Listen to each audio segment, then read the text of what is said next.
Bonjour tout le monde, c'est Teresa. J'espère que vous vous portez bien. En tout cas, moi, je suis tellement contente de vous retrouver. En tout cas, j'avais pris un temps de retrait parce que je trouve que c'est important durant l'année ou bien durant notre marche de prendre un temps d'arrêt, de prendre un temps de recul et de se poser certaines questions, de se dire pourquoi est-ce que je fais ce que je fais?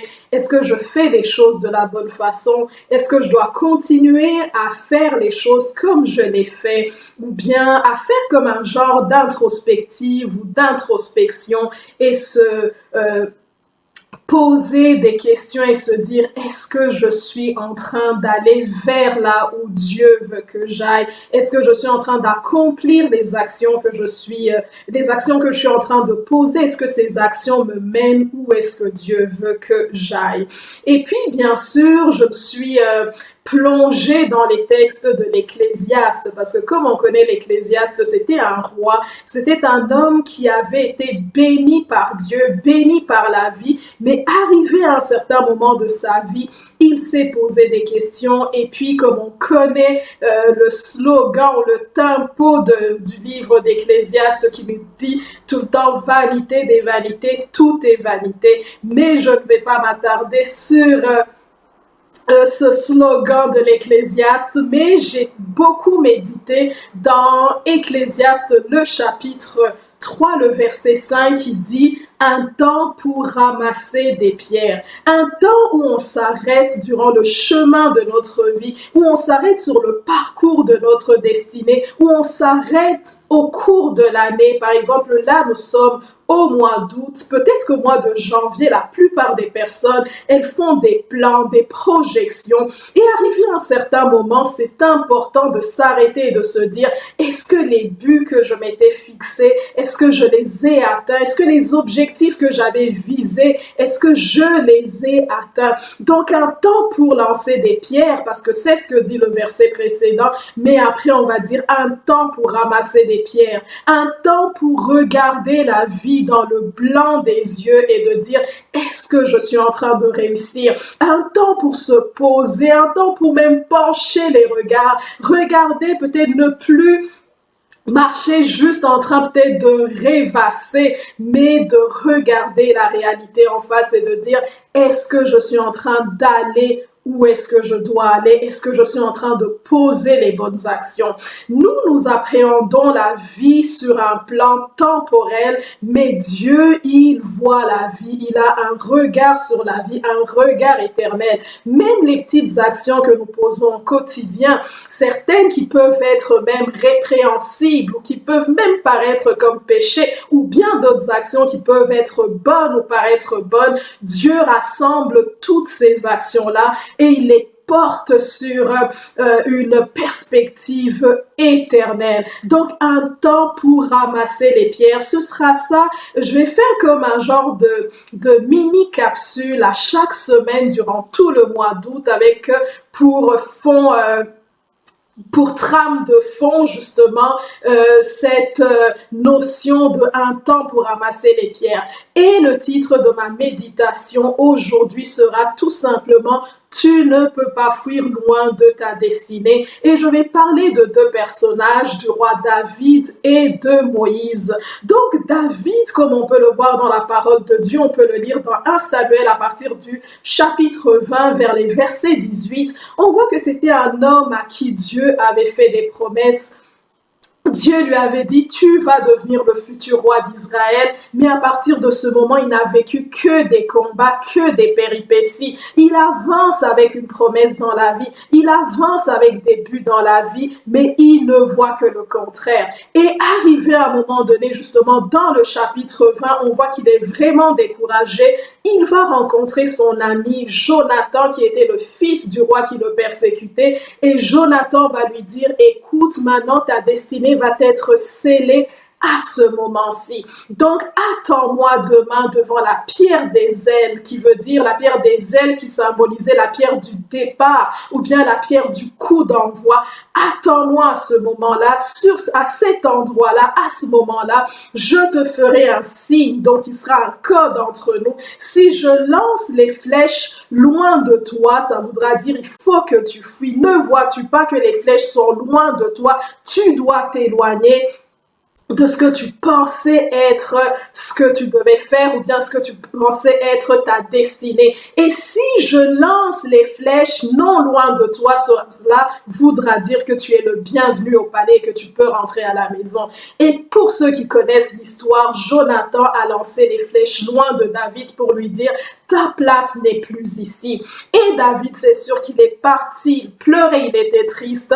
Et c'était son moment de sa vie où il devait regarder la vie en face et dire aujourd'hui, il faut que je m'enfuis, ce n'est pas ma place ici. Mais David ne savait pas qu'après un certain temps, il reviendrait à au même endroit, excusez-moi, pour devenir le roi d'Israël selon la promesse de Dieu. Donc, ponctuellement, temporellement, il devait partir et peut-être renoncer à ce qu'il avait pensé être sa destinée, mais il ne savait pas que dans la perspective divine, Dieu était en train d'orchestrer toutes choses afin que tout concourt à son bien et le mène vers sa destinée. Et l'autre personnage, c'est Moïse, que nous connaissons, qui avait vécu dans le palais de Pharaon, adopté par la fille du Pharaon. Donc on peut lire ça à partir d'Exode, le chapitre 2, à partir des versets 17. Mais on voit que cet homme, il avait une fibre de défenseur. Il voulait défendre le peuple de Dieu. À un moment donné, il va voir un Égyptien en train de frapper un Israélite, un homme de son peuple. Il va venir en justice. Avec ses forces, avec sa volonté humaine, il va tuer l'Égyptien. Mais quelque temps après, il va se rendre compte que tout le monde est au courant de l'histoire. Il va être obligé également de fuir loin de cet endroit qui lui promettait une destinée glorieuse. Donc là, il va s'enfuir. Il devient un fugitif. Il est dans le désert. Au lieu de paître le peuple de Dieu, il est en train de paître, excusez-moi, des brebis, et Dieu va venir dans sa miséricorde le rencontrer. On voit que même précédemment, il sera à un puits. Il va voir de jeunes femmes qui étaient en train de puiser et des bergers vont venir les déranger, les importuner. Et Moïse va les défendre parce qu'il avait cette fibre-là en lui, il avait cette soif de défendre la veuve et l'orphelin. Mais on voit que là, il est nulle part, il est sur le chemin de la vie, il se dit, tout ce qui m'était promis n'est que vanité, n'est que vent, il n'y a rien qui se produit. Il est sur le chemin de la vie, peut-être comme nous aujourd'hui. Certains peut-être peuvent se sentir dépouillés par la vie, démunis à cause du Covid-19, à cause de tout ce qui s'est passé. Peut-être qu'il y a des personnes qui se sentent découragées et dire, regarde, aujourd'hui nous sommes au mois d'août, nous sommes, après plusieurs années, je ne vois rien qui se passe dans ma vie. Peut-être qu'il y a des personnes qui sont dans cet état-là, comme David, comme Moïse. Mais Dieu, dans sa miséricorde, il vient, il rencontre Moïse et il lui donne un mandat formel. Il lui dit, cette fois-ci, retourne auprès de ton peuple et n'y retourne pas de ton propre chef, mais vas-y parce que c'est moi qui t'envoie. On va voir dans les passages à partir du chapitre 3, on va voir que Dieu va lui donner un mandat officiel, un mandat formel. Il va dire, tu as essayé d'être justicier, d'être le justicier de ton peuple en cachet de ton propre chef, mais aujourd'hui c'est moi qui t'envoie, je te donne le mandat. Regarde ce que tu n'as pas tout perdu. Regarde ce que tu as entre tes mains. Tu as le bâton de commandement. Tu es en train d'utiliser ce bâton pour paître les brebis, mais regarde aujourd'hui, tu n'as pas tout perdu. Peut-être que tu penses que tu as tout perdu, mais il te reste encore quelque chose entre tes mains.